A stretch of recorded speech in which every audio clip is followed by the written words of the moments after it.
Here we are at the Booth family plot, cemetery plot here in Baltimore, Maryland. And here we are with the Booth family's plot, and here we see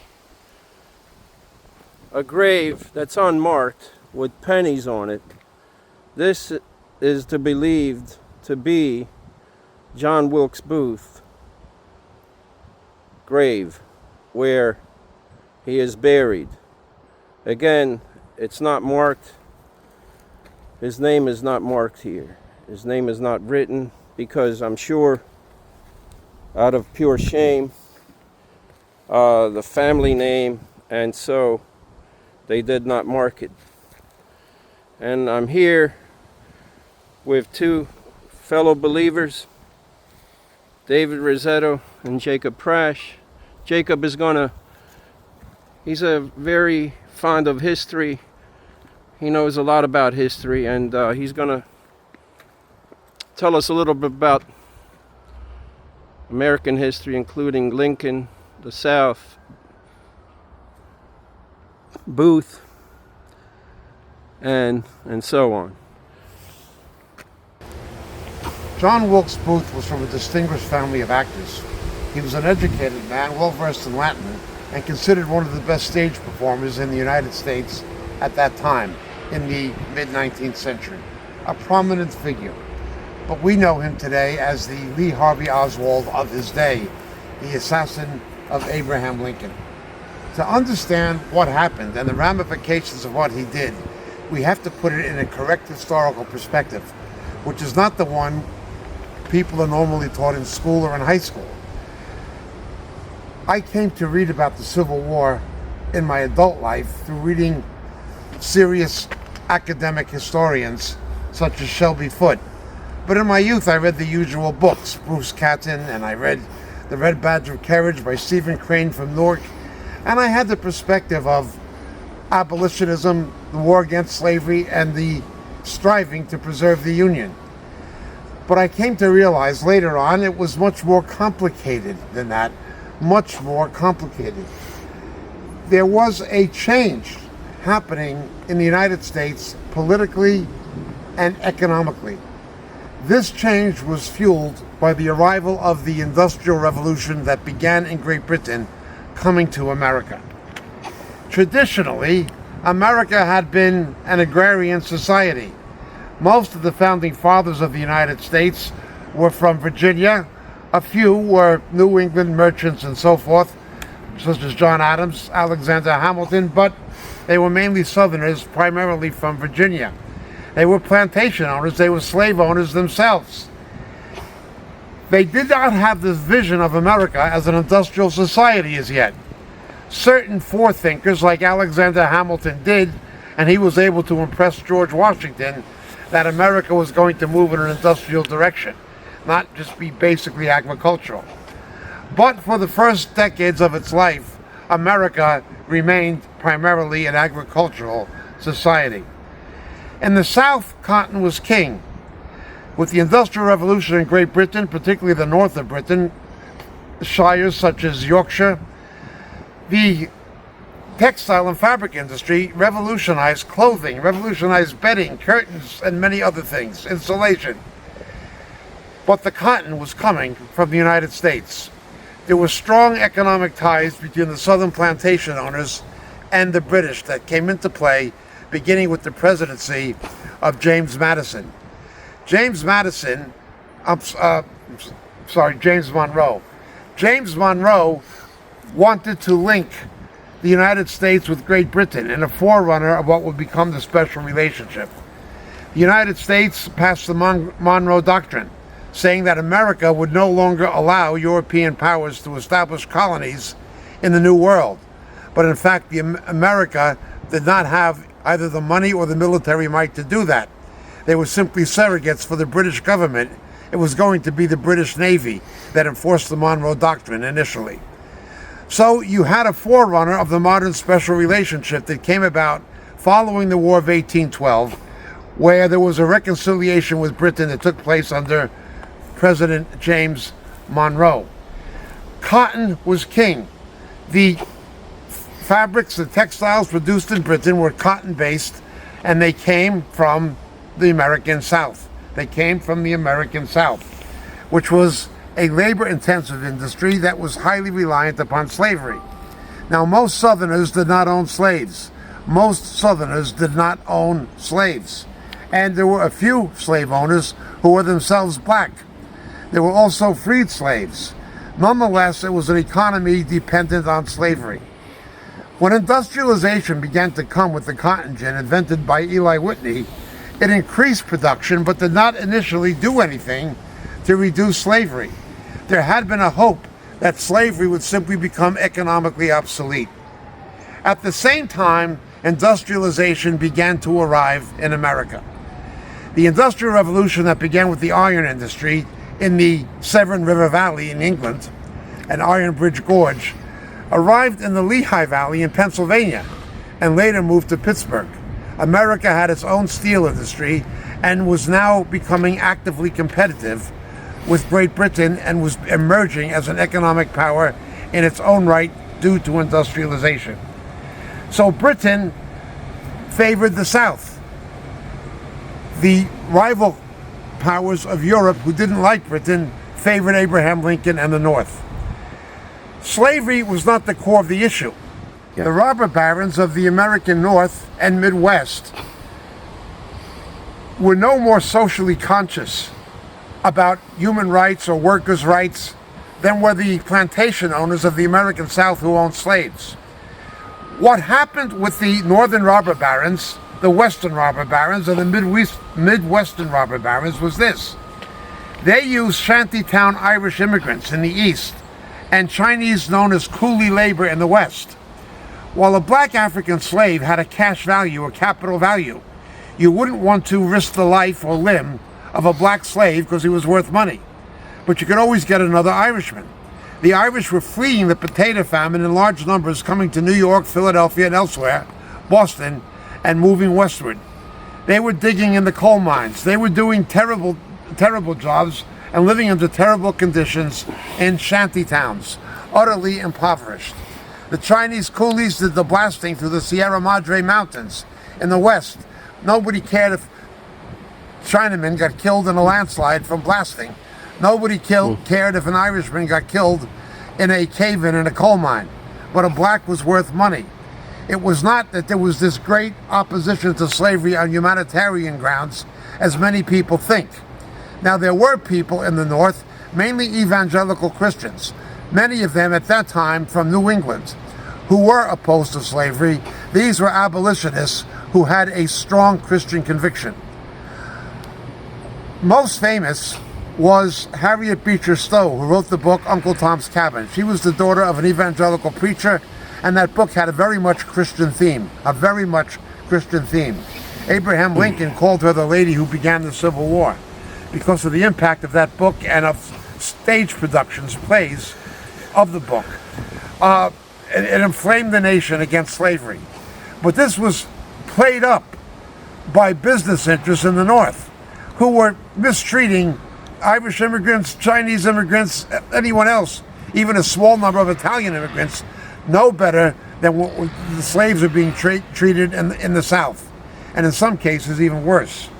It was a rather unspeakable time of social injustice. But this was the true background. You had a transfer of power from the descendants of the founding fathers based in Virginia and the South, who framed the Constitution, who wrote the Declaration of Independence, and who were the economic breadbasket of the country initially when cotton was king. The power was transitioning to the North and to the Midwest. It was going to New York and Chicago.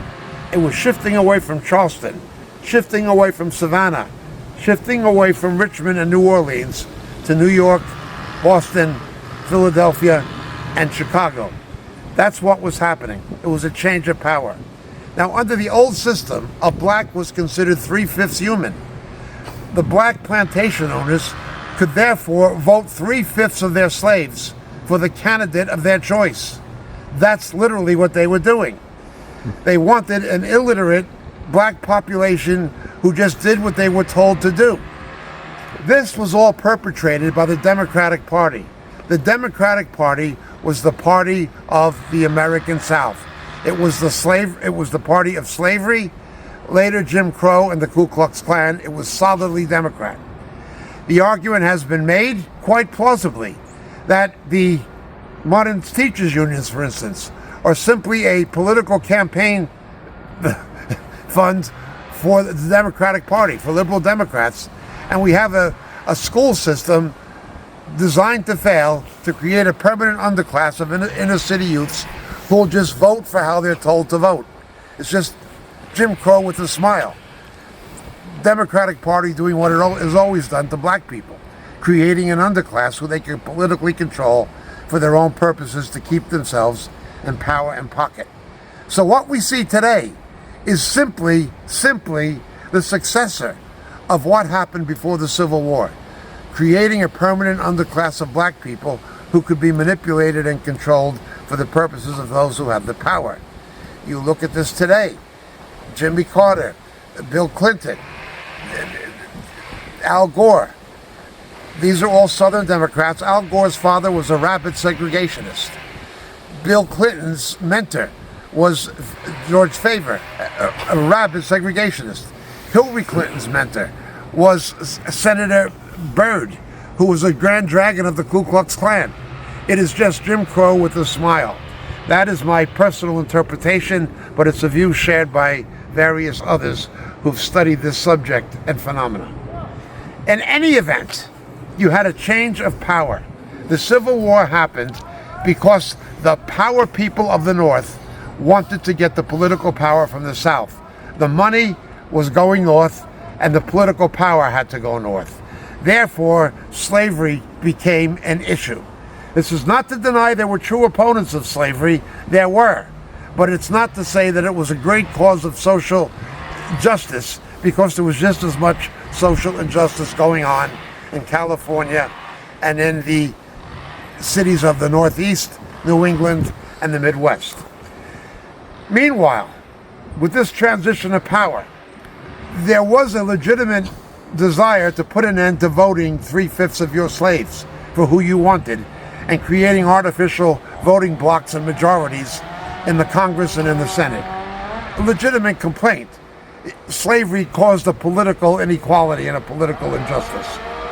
These slaves were not literate. They did not know who they were voting for. Their owner voted their vote for them. This ended with the Civil War. The power changed. With the economic growth of industrialization, the end of slavery, its days were numbered. Now, slavery had already declined in Brazil, which was a bigger slave economy than the United States. Slavery was declining, or had been abolished, in the British Empire. It was largely gone in the Caribbean. Now it was ending in the United States anyway, but they wanted to end it faster because of this transition of power and struggle between the northern industrialists and the southern plantation owners. Again, Britain was sympathetic because they wanted the cotton. In Great Britain, which was the world's superpower at the time, there was a tremendous fear that Britain would enter the war on behalf of the South. The Confederacy, there were interests in the Confederacy who lobbied Britain. There were British industrialists, for instance, in the port of Liverpool, who built the CSS Alabama. They built warships for the Confederacy.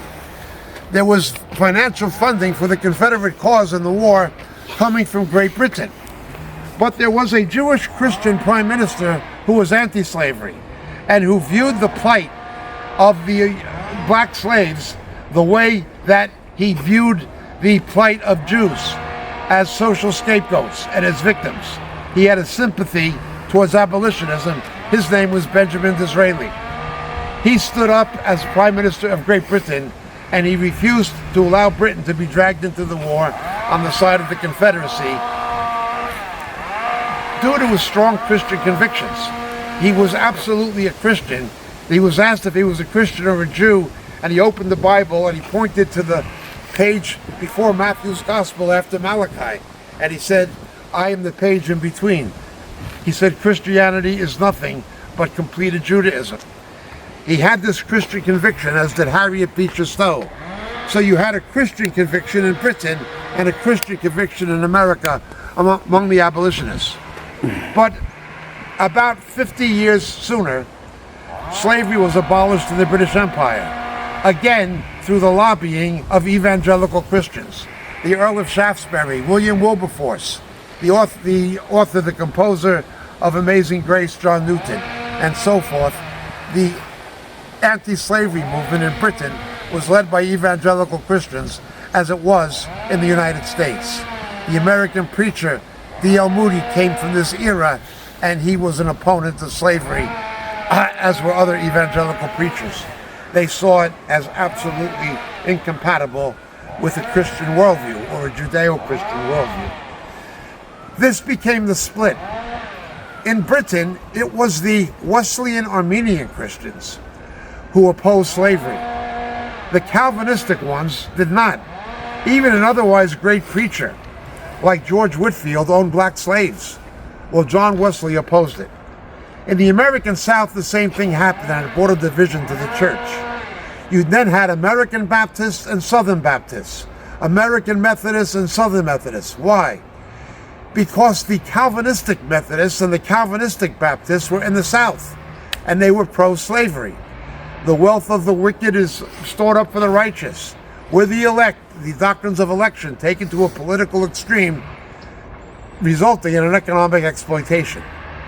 The Wesleyan Armenian Methodists and Baptists opposed slavery. The Reformed Calvinistic Baptists were in favor of slavery.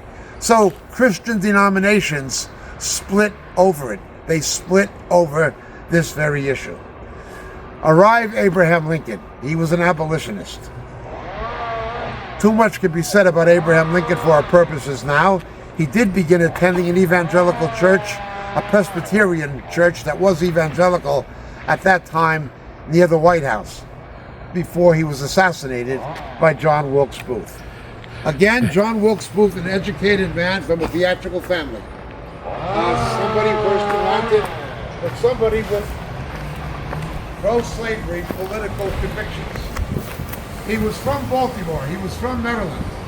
Maryland was a border state, meaning it was below the Mason-Dixon line geographically. It was pro-slavery, but it was not in favor of secessionism. But there was much violence taking place in Baltimore and in Maryland during the war. Union troop trains coming from Philadelphia and New York were attacked in the streets of Baltimore by mobs throwing stones at the Union troops heading towards Washington. And at one point near the modern Camden Yards, the Union troops opened fire on the citizens of Baltimore in one of these riots that were pro-Confederacy. So Washington was isolated. It was basically surrounded by people who were pro-Confederacy, even though Maryland was technically a border state. John Wilkes Booth was from here in Baltimore. He was a cultural Southerner. He had the political convictions of a Confederate. When Lincoln went to the Ford's Theater right after the war ended, within a few days, to have a night off with his wife, he enters the Ford Theater in Washington, and they begin playing Hail to the Chief, and he's not well guarded. He has one bodyguard who is not even a serious bodyguard, who was not even on duty at the proper station when Booth entered and shot him, jumping from the stage and breaking his leg in the process. He escapes into Maryland across the Anacostia River, making his way to the home of a medical doctor named Dr. Mudd. Apart from Booth, all of the other conspirators and Dr. Mudd were all Roman Catholic. Maryland had always been a strongly Roman Catholic state. All the other conspirators were Roman Catholic. This also led to a kind of division, a blame of Roman Catholicism for the assassination of Lincoln. But Booth himself was not a Roman Catholic. It's just that all of his collaborators were, as was Dr. Mudd, who was sentenced to a prison camp on one of the Florida Keys in a very remote location. So, Mr. Booth makes it across the Anacostia River, hides in a swamp, leaves Dr. Mudd's house, tries to make it across the Potomac River further to the east, fails, he's blown back by currents. Dodging Union gunboats patrolling the Potomac, he makes a second attempt and makes it to the South Shore, thinking the people of the South would come to his aid and celebrate him as some kind of a hero and protect him. But that was not to be the case. The people were discouraged, disparaged. They had enough of war. Slavery was over. The Emancipation Proclamation was over. They didn't want any more. There'd been too many casualties, and too much of the South had been destroyed, particularly by Sherman's march to the sea. This began a new kind of warfare. New kinds of warfare emerged in the Civil War that had not existed before. They set the stage for later wars, particularly the First World War. Submarine warfare began in the American Civil War on the James River. Trench warfare that was notorious in World War I and for done in these places began in the American Civil War and the Siege of Petersburg. For the first time, you had railroads able to move tons of equipment and large numbers of troops more quickly. You also had telegraph communications to Washington, to the battlefield, not long-term communications with messengers on horseback. You had a different kind of war. It was the first major industrial war in the world. The Franco-Prussian War followed, and other wars, but the idea of a modern war in the industrial sense began with the American Civil War. This resulted in unbelievable numbers of casualties, because all of those trained in West Point or Sandhurst in Britain or the Virginia Military Academy Institute, VMI, in Lexington, Virginia, they were all schooled in Napoleonic tactics. They were schooled to fight a war using traditional infantry, artillery, and cavalry in a traditional way.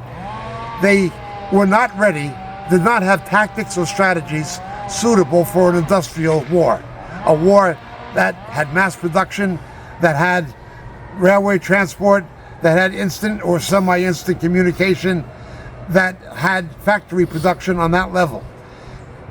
They had the tactics of an old war.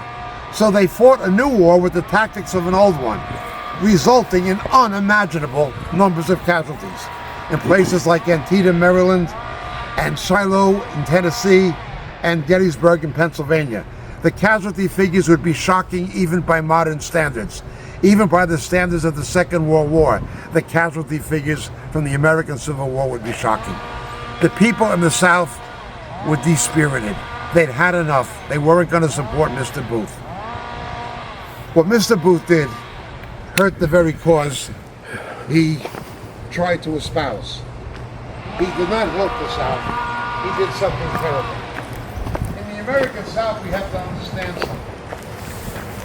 Abraham Lincoln was born in the South, in Kentucky. Both he and the President of the Confederacy, Jefferson Davis, were born in the same state, Kentucky. They were both by birth Southerners. The Vice President under Mr. Lincoln of the Union, later President Johnson, he was from Carolina. He was from the South. The commander of Union military forces west of the Appalachians in Tennessee, General Thomas, was from Virginia. You had large areas of the South. What is today West Virginia, then Western Virginia, was pro-Union. Northern Kentucky was largely pro-Union. Maryland was somewhat divided. So it was a confused mess. A very confused mess. There were borders like the Mason-Dixon line or the main line of the Baltimore and Ohio Railroad, or the Potomac River in the east, or the Ohio River in the Midwest. They were seen as borders, but the border areas were themselves nebulous. You had families divided, fathers against sons, brothers against brothers, uncles against nephews. People had had enough of this. They were fed up with it. They didn't want it anymore. They just had it. John Wilkes Booth was not going to get any sympathy. But what he did had a horrific impact for the South that lasted over 100 years. Lincoln, being a Southerner, and being a man influenced by biblical principles, wanted a reconciliation. As long as slavery was gone, as long as the Union was preserved, he just wanted reconciliation. He wanted the Reconstruction period to be something like what the Marshall Plan was in the 20th century. A rebuilding of the South and an economic development of the South that included industrialization that would not keep the South reliant upon cotton. Britain had by this time found other sources of cotton in Egypt, in Giza and in the Nile Delta. The South was abandoned economically by Britain because the British had no choice. They had to find alternative sources. In the movie Gone with the Wind, you see that Rhett, he had his money in England. There was this close tie. Now this tie was broken. The South no longer had the economic umbilical cord to Great Britain, the world superpower. It was over. Not only that, but Canada was moving towards independence from Great Britain, which would take place shortly after the Civil War. This was the end of it. The South was in a dire situation. General Sherman, in his march to the sea, realized that in a modern war, you can't fight it the way you fought the old war. The pre-industrial war, you won the wars on the battlefield. He said, you have to destroy the economic infrastructure. You have to destroy the railroads. You have to destroy the urban centers. You have to destroy factories, any industries. You have to destroy the economy to win the war in an industrial war. He understood, he was the first major military figure to understand you needed a new kind of strategy to win a war. You could not just defeat the armies. To defeat the armies, you had to break the economic backbone of the power that you were fighting. Going after factories, going after production, etc. Bearing in mind that the South was almost minuscule compared to the amount of factory and industrial development you had in the North and Midwest. But he leveled everything. Abraham Lincoln wanted the South to industrialize. Abraham Lincoln wanted the period of Reconstruction to be that, a period of Reconstruction. He wanted it to be like the Marshall Plan. That's what he wanted to do. But then Wilkes Booth shot him. Now something happened. Members of Lincoln's own cabinet, including his Secretary of War, industrial interests, financial interests from the North, were going to make their move. There was no longer an Abraham Lincoln who was going to be benevolent. They took what was to be the Reconstruction period and they turned it into a military occupation. It became a military occupation of the South, a perpetuation of the war and the hatred that went with the war. That would not have happened had Lincoln lived. From this came a horrible mess. The American South did not begin to industrialize until the 1960s and 70s. It did not begin to industrialize until the 1960s and 70s. Not only that, but the institution of slavery was perpetuated under a different guise. It was Jim Crow, but it was the same thing. You'd arrest a black person for looking at you the wrong way, put him on a chain gang. You had slave labor. It just continued. In this resentment of the South came Jim Crow, came segregation, and something else happened. A Confederate light military commander who was a millionaire and a slave trader and a cotton farmer named Bedford Forrest. The British reckoned him to be the best cavalry commander in the world. He wreaked havoc with the Union forces throughout the war. But after the war, he became one of the founders, organizers of the Ku Klux Klan. He was not the only one, but he was one of them. And the Klan began what they were doing. They would go out and conduct these night raids against black targets. They were fighting against people known as carpetbaggers and scallywags.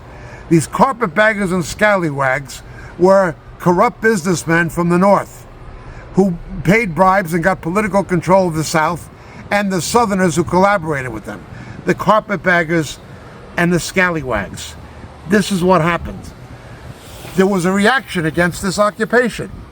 a reaction against the subversion of democracy by the carpetbaggers and scalawaggers, and the blacks became the victims. They wanted to perpetuate slavery under a different name. Everything got bad. Slavery continued under another form, virtually, Jim Crow. Then the South did not industrialize until after civil rights in the 1960s. Only then did it begin to industrialize in a major way in the Sun Belt. And the Ku Klux Klan came into being. There would have been no Ku Klux Klan had John Wilkes Booth not shot Abraham Lincoln.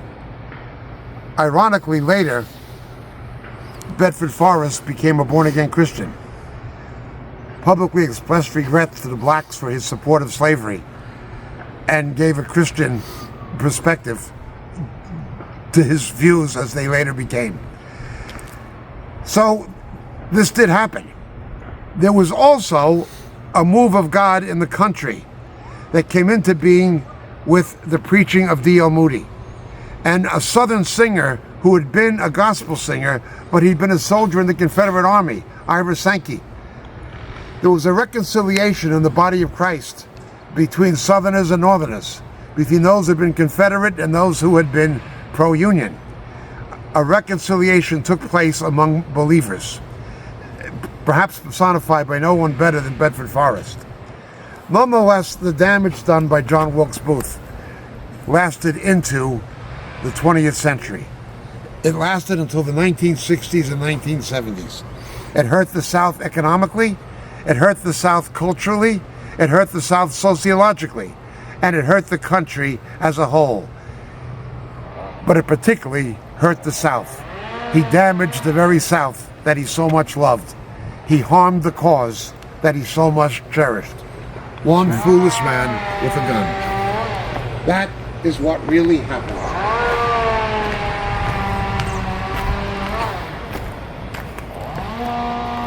Unmarked grave. This is John Wilkes Booth. Unmarked grave. The Lincoln pennies are on top of it.